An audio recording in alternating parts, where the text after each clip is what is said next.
Hello, my brilliant little readers. Thank you for joining me for story time.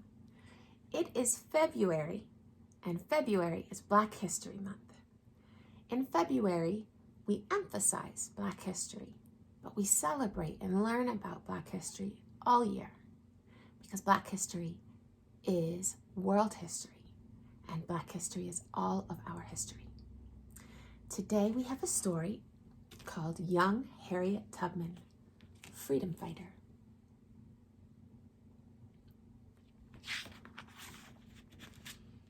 This is a Troll for Star biography by Anne Benjamin, illustrated by Ellen Beard.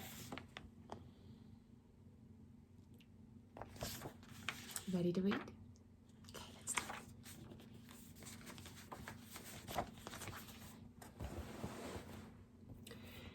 Harriet Ross Tubman was born into slavery, but she spent her whole life fighting for freedom.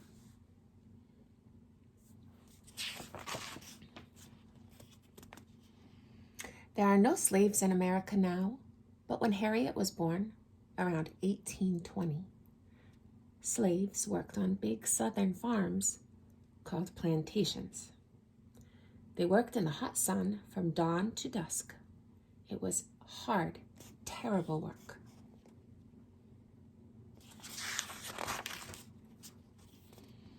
Harriet and her family belonged to a farmer named Edward Brodess.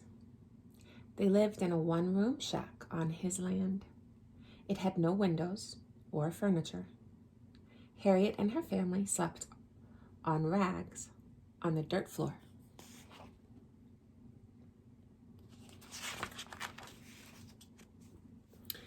Harriet was only 3 when she started working. Even though she was just a little girl, she had to carry messages many miles for Mr. Brodess. She was also hired out to work for other families. Sometimes they were very cruel to her.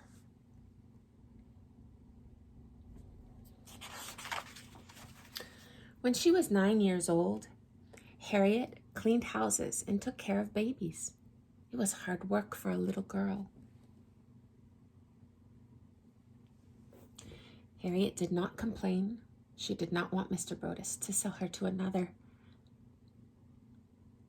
2 of her sisters had been sold already.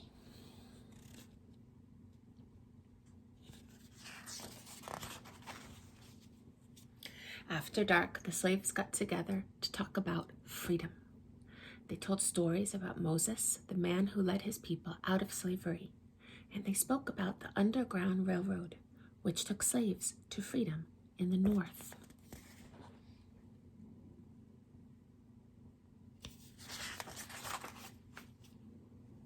The Underground Railroad was not really a train. It was a group of people, both black and white, who felt slavery was wrong. Some people hid slaves in their homes. Others led slaves from one station or house to the next.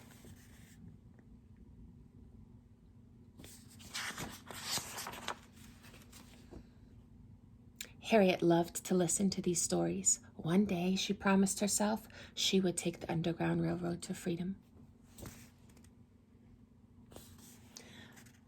But Harriet almost didn't get her chance. At the age of 15, she was in a store when a slave and his master ran in. The master told his slave to get back to work.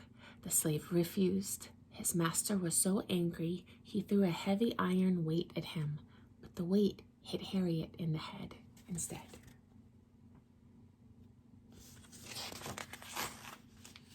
Harriet was sick for many months. She almost died, and she had a terrible scar on her forehead for the rest of her life. In time, Harriet went back to work, but now she wanted her freedom more than ever. Finally, in 1849, Harriet heard that Mr. Brodess was going to sell many of his slaves. She knew the time had come to run away.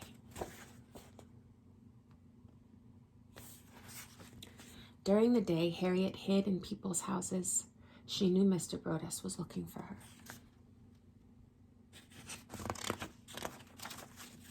At night, she walked for miles through the woods to get to the next station on the Underground Railroad. The journey north was long and dangerous, but there were many people to help her on the way.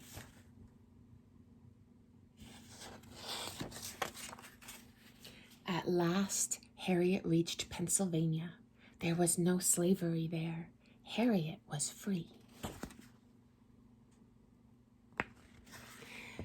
Harriet could not forget that her family was still in slavery. She went back and brought them to freedom too. But there were many more people who needed her help.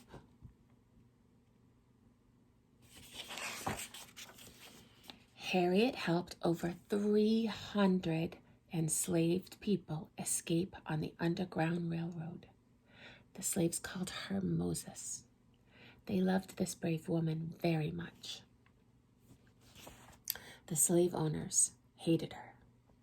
They offered a $40,000 reward for Harriet's capture, but Harriet was never caught.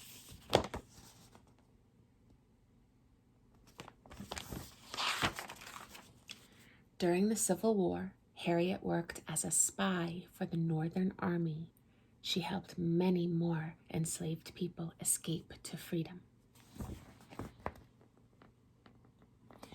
Even after slavery ended, Harriet kept on helping people. She spoke out for women's rights. She started schools for Black children and homes for poor Black families.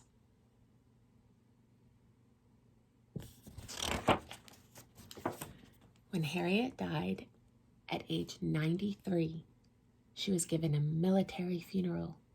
It was a great honor for the woman who had fought so hard for freedom.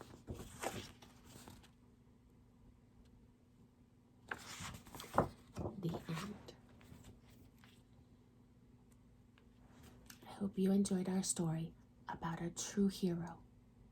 Keep reading and keep fighting for what's right.